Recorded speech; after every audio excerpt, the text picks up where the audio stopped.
शुभ प्रभात प्यारे बच्चों। आशा है आप सभी सुरक्षित होंगे और अपनी पढ़ाई कर रहे होंगे। पिछले वीडियो में हमने कबीर दास जी की साखियाँ और शब्द के शब्दार्थ व्याख्या की। इस वीडियो में हम करेंगे कबीर दास जी की साखियों और शब्द के अभ्यास के प्रश्नोत्तर।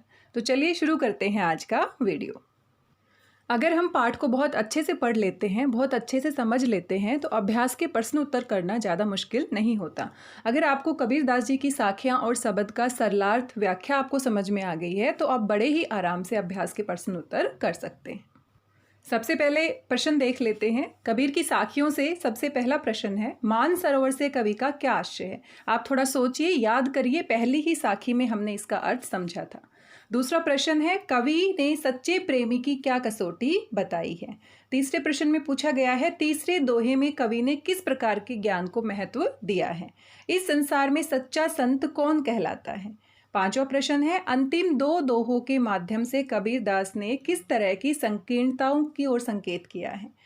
प्रश्न नंबर 6 है, किसी भी व्यक्ति की पहचान उसके कुल से होती है या उसके कर्मों से। तर्क सहित उत्तर दीजिए।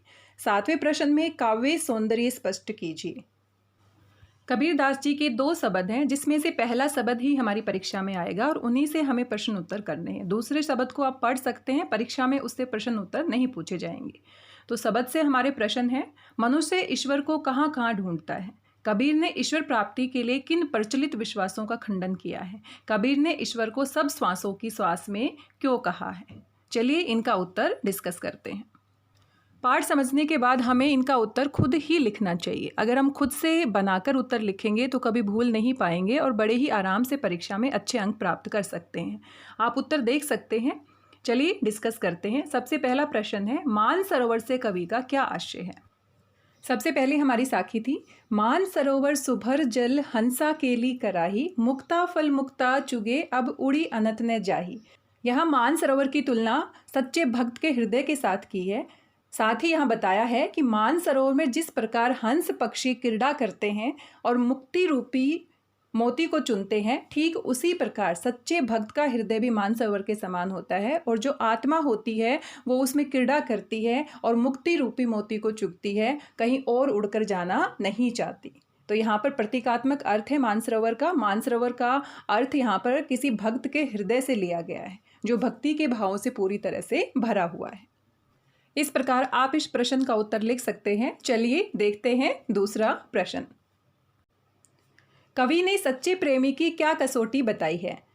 तो जिस प्रकार पहले प्रश्न का उत्तर पहली साखी में छुपा हुआ था, ठीक उसी प्रकार दूसरे प्रश्न का उत्तर दूसरी साखी में छुपा हुआ। आइए देखते हैं हमारी दूसरी साखी। प्रेमी ढूंढत मैं फिरो, प्रेमी मिले न कोई, प्रेमी को प्रेमी मिले सब विष अमृत होय। यहाँ एक सच्चे प्रेमी की विशेषता बताई गई है कि किस प्रकार सच्चे प्रेमी के मन में ईश्वर की सच्ची भक्ति होती है और अपनी सच्ची भक्ति के द्वारा वह सभी प्रकार की सांसारिक विषय वासनाओं को दूर कर देता है और सारी बुराइयां भी उसके सामने अच्छाइयों में परिवर्तित हो जाती है। सभी प्रकार के जो विष हैं वो भी अमृत में परिवर्तित हो जाते हैं। तो कवि ने सच्चे प्रेमी की ये कसौटी बताई है कि सच्चा प्रेमी सांसारिक मोह माया से मुक्त होता है, सांसारिक विषय वासनाओं से मुक्त होता है, साथ ही वह सभी बुराइयों को अच्छाइयों में परिवर्तित कर देता है। सभी प्रकार के जो विष रूपी विषय वासनाएं हैं उनको भी अच्छाइयों में परिवर्तित कर देता है। तीसरा प्रश्न है, तीसरे दोहे में कवि ने किस प्रकार के ज्ञान को महत्व दिया है। तो सबसे पहले हमें तीसरी साखी को समझना पड़ेगा। तीसरी साखी है कौन सी। हस्ती चढ़िए ज्ञान को सहज दुलीचा डारी, स्वान रूप संसार है भूखन दे झकमारी। कि ज्ञान रूपी हाथी पर हमें चढ़ के बैठ जाना चाहिए, सहज भाव से दुलीचा डालकर। ये पूरा जो संसार है वो कुत्ते के समान है, जो भोगता रहेगा। एक व्यक्ति को सच्चे ज्ञान की प्राप्ति करके उसके ऊपर विराजमान हो जाना चाहिए। तो तीसरे दोहे में कवि किस प्रकार के ज्ञान को महत्व दिया है। यहाँ पर कवि ने सच्चे ज्ञान को महत्व दिया है, जो हाथी के समान विशाल है, जो हाथी के समान समर्थ है, शक्तिशाली है। इस प्रकार के ज्ञान को प्राप्त कर कर एक सच्चा भक्त ईश्वर की प्राप्ति कर सकता है। अगर किसी प्रकार की उसकी आलोचना की जाती है तो हमें उसकी चिंता नहीं करनी चाहिए, क्योंकि जिस प्रकार हाथी की सवारी निकलती है तो कुत्ते भोगते रहते हैं, उसी प्रकार जो सच्चा भक्त होता है ईश्वर का, उसको सच्चे ज्ञान में लीन रहना चाहिए। इसी प्रकार से उसको अपने मार्ग पर डटे रहना चाहिए, क्योंकि जो आलोचक हैं वो तो हमेशा ही कुत्ते की तरह भोगते रहेंगे, उनकी चिंता हमें नहीं करनी चाहिए। अगला प्रश्न है, इस संसार में सच्चा संत कौन कहलाता है? तो सबसे पहले देखते हैं हमारी साखी में सच्चे संत की क्या विशेषताएं बताई गई है। पखा पखी के कारणे सब जग रहा बुल्हान, निरपक होई के हरि बजे सोई संत सुजान। यहाँ कबीरदास जी कहते हैं कि पूरा संसार पक्ष और विपक्ष में उलझ कर रह जाता है। ये मेरा है, ये तुम्हारा है, पक्ष और विपक्ष के चक्कर में इतना उलझ जाता है कि वो सच्ची भक्ति नहीं कर सकता।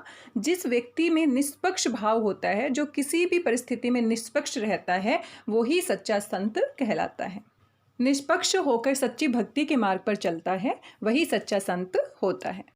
पांचवा प्रश्न है, अंतिम दो दोहों के माध्यम से कबीर ने किस प्रकार की संकीर्णताओं की ओर संकेत किया है? तो सबसे पहले अंतिम दो दोहे देखते हैं, कबीर की दो साखियां देखते हैं। हिंदू मुआ राम कही, मुसलमान खुदाई, कहे कबीर सो जीवता, जो दोहू के निकट ना जाए।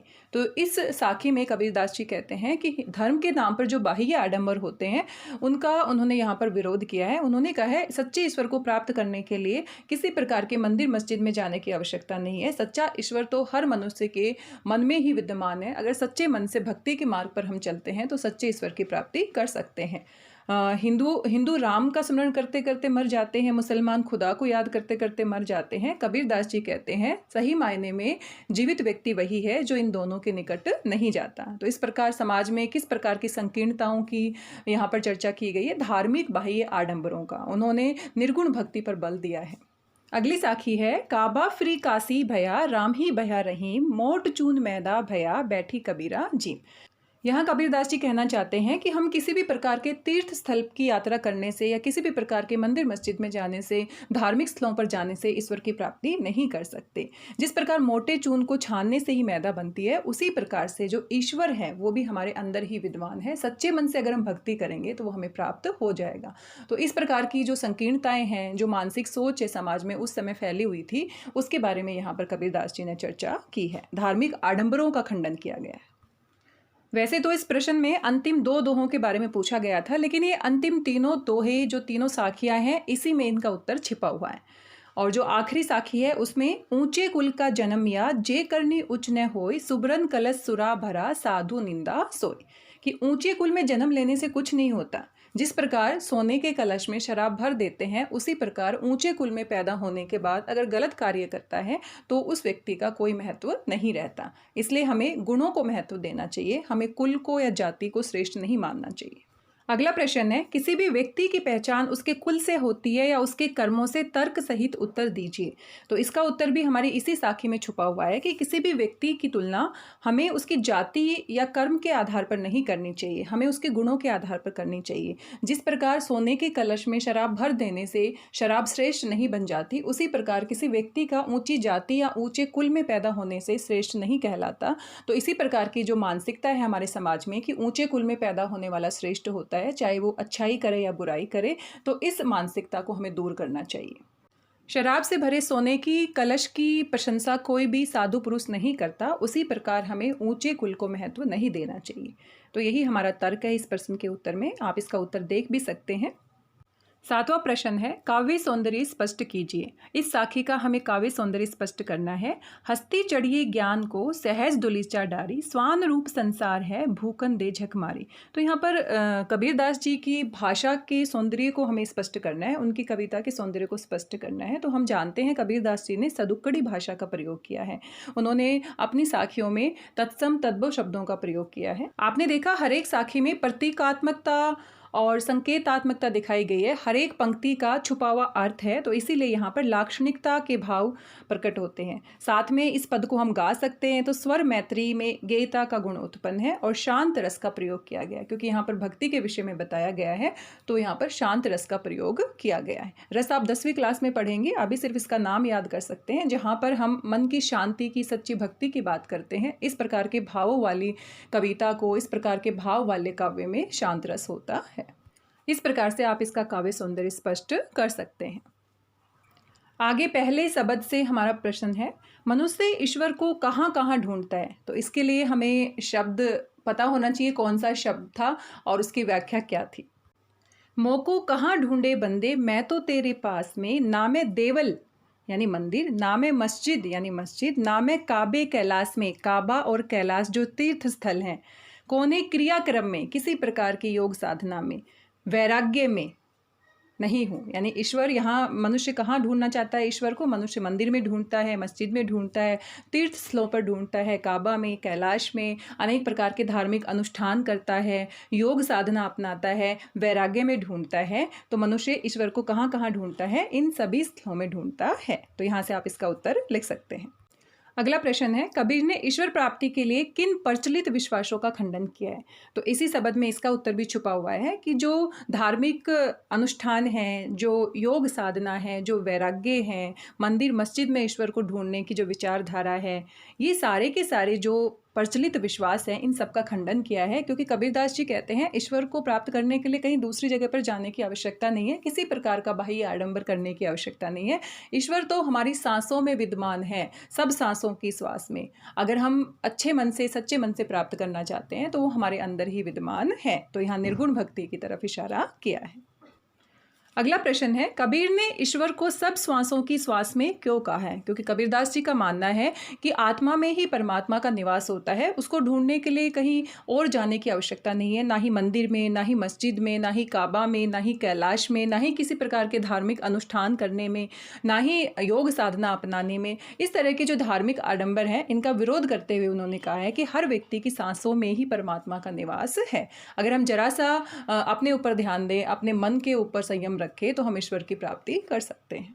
हम उस सच्चे ईश्वर की कृपा से ही सांस ले पा रहे हैं। जब तक हमारी सांस है तब तक ईश्वर का वास हमारे अंदर ही है, हमें उसको कहीं और जगह ढूंढने की आवश्यकता नहीं है।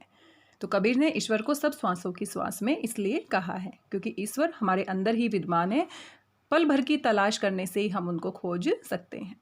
इस प्रकार से कबीरदास जी की साखियों और शब्द के प्रश्न उत्तर हमने डिस्कस किए। कबीरदास जी की साखियों की व्याख्या और शब्द की व्याख्या आप पिछले वीडियो में दोबारा से देख सकते हैं।